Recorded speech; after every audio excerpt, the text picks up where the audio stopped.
Hello, my travelers. Today we're continuing along the Seine River on our river cruise to the port of Vernon, where we go and visit Monet's Giverny Gardens.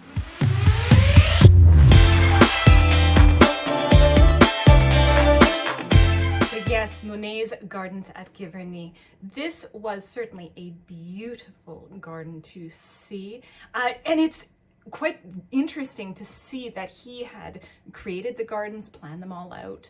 There was the lower water garden that is, of course, famous for his water lily paintings, and then the upper flower garden, which was closer to his house, and we got to tour his house as well. So he lived, painted, created the gardens, relaxed. Very interesting to see all of this. So let's take a look. We had to get up rather early for this excursion, but as a result, we were the first bus to arrive, which was absolutely a benefit for sailing with Avalon. Let's take a look. The first garden we visited was the water gardens, the lower gardens, where of course there are the famous water lilies from his very well-known paintings. You'll notice through the gardens that there's lots of Japanese-inspired aspects of the garden, some Japanese maples and some bridges over the water that were all Japanese-inspired. May was a great time to visit. Lots of things were in bloom. The garden was very lush. Very nice time to visit. We were, as I mentioned, the first bus to arrive, but it did get very busy. These gardens were actually, they were my number one thing that I was looking forward to on this trip. Admittedly, it was not my favorite excursion at the end of the day. It felt, as I said, very busy.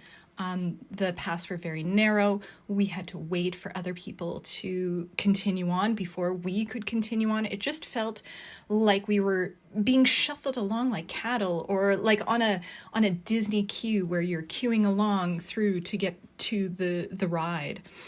At times you were queuing up to take pictures at some of the famous areas. So I don't know.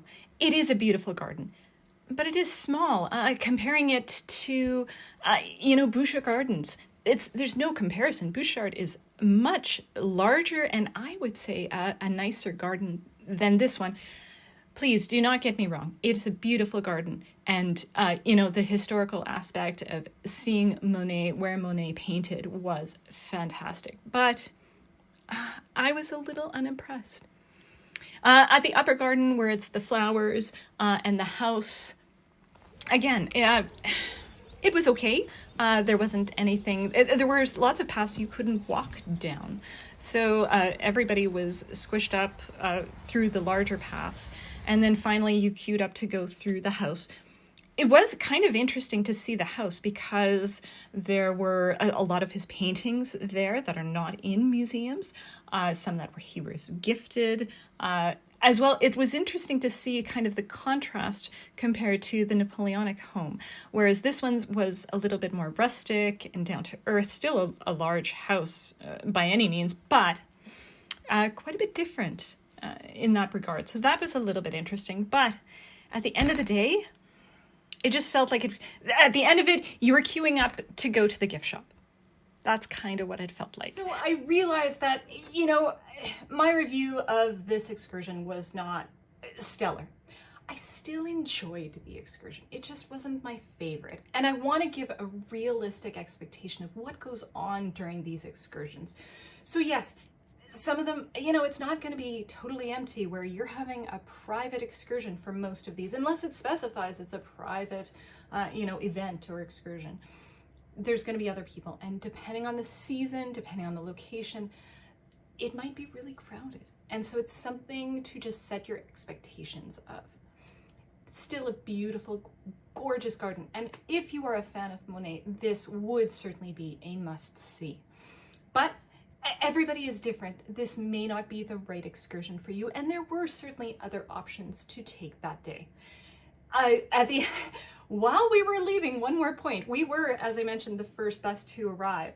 As we were leaving, I counted out 21 buses that had arrived, and we left. It was later in the morning.